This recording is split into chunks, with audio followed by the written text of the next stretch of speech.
Thank you so much for staying with us on this special coverage of the Edo elections. Now, earlier, Arise correspondent Charles Erukaa was in Erukaa, the hometown of All Progressives Congress governorship candidate, Senator Monday Okpebholo.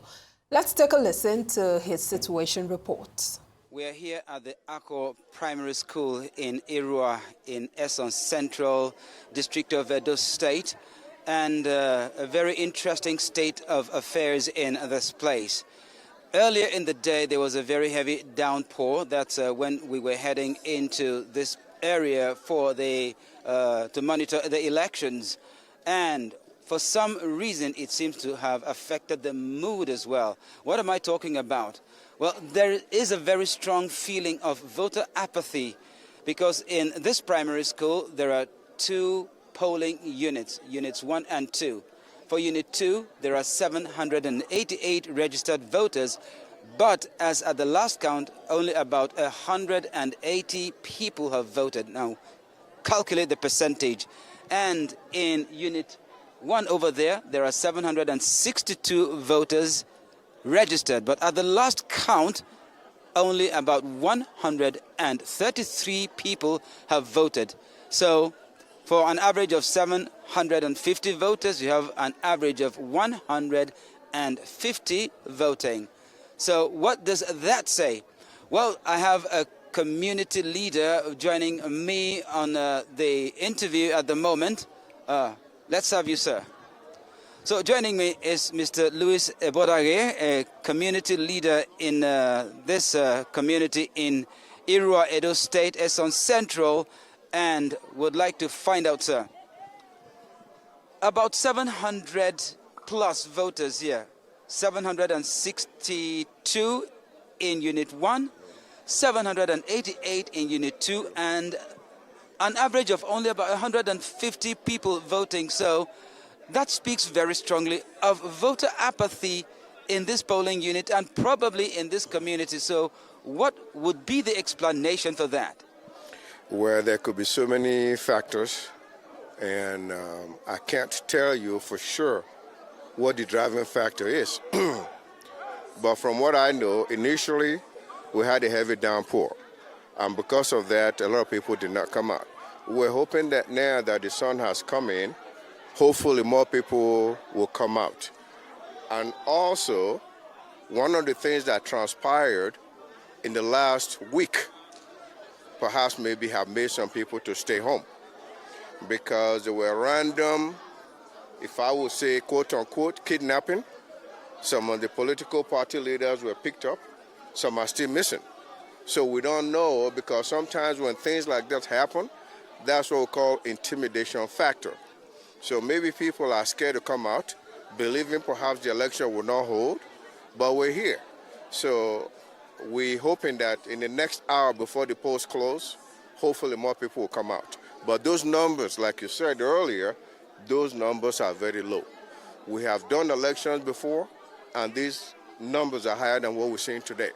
So there's no single factor that I can really pinpoint to say this is the reason why these people are not here today. Well, you did mention the fact that some political party leaders were abducted. Some have not yet been found.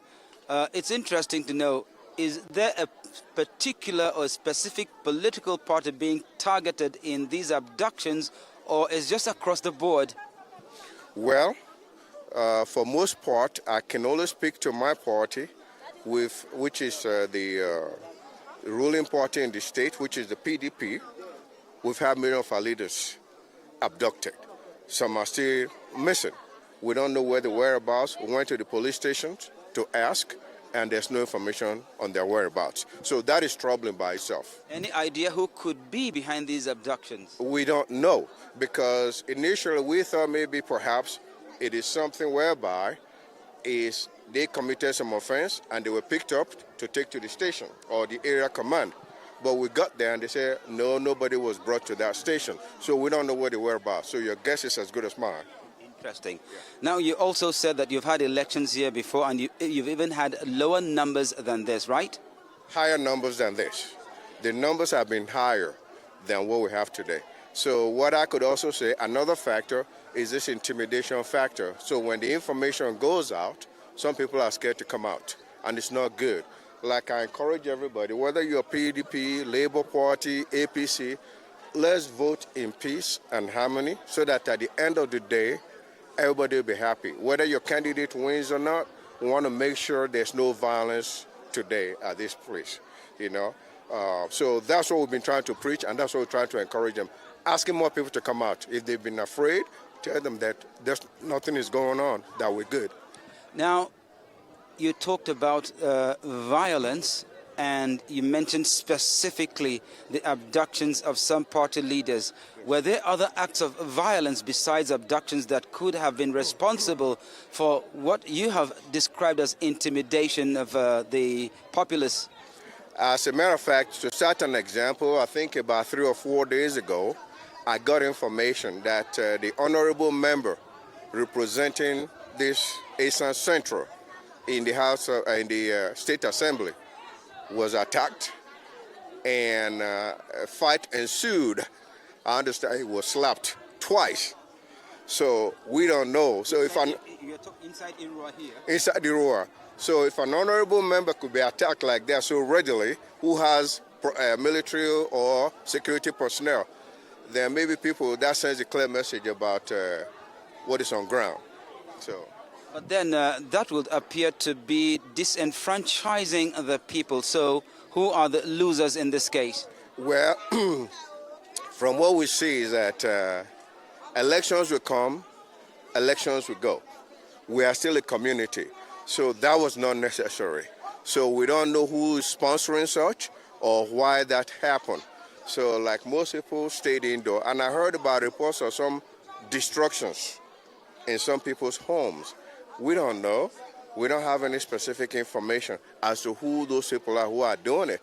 So again, maybe it's just random, and people are scared based on what information they're hearing and processing. So they don't want to come out and be part of that violence. So that's what we're seeing. What about today? Have you heard about any incidents of violence? Because from what we have seen so far in Esan Central, we've not witnessed anything, we've not heard anything. So have you heard anything to the contrary? Not really. I'm here at Ako Primary School. I'm a leader here in the Booth 1 and Booth 2. I've talked to some other people in other areas. No forms of violence have been reported, not that I'm aware of. So everything's been going peaceful so far. So we're happy about that. Thank you very much, sir. I thank you very much. All right. God bless you. Bless you too, sir. Thank you. That was Mr. Louis Ebodage, a community leader here at Ako Primary School in Erukaa, Esan Central in Edo State. And we are still having about 30 minutes to go before the close of polling across the state in the governorship election. And hopefully by the time the collation begins, we'll also be here to give you updates on the situation. From Ako Primary School, Esan Central, specifically in Erukaa, Charles Erukaa, Arise News. Correspondent Charles there in Edo State now.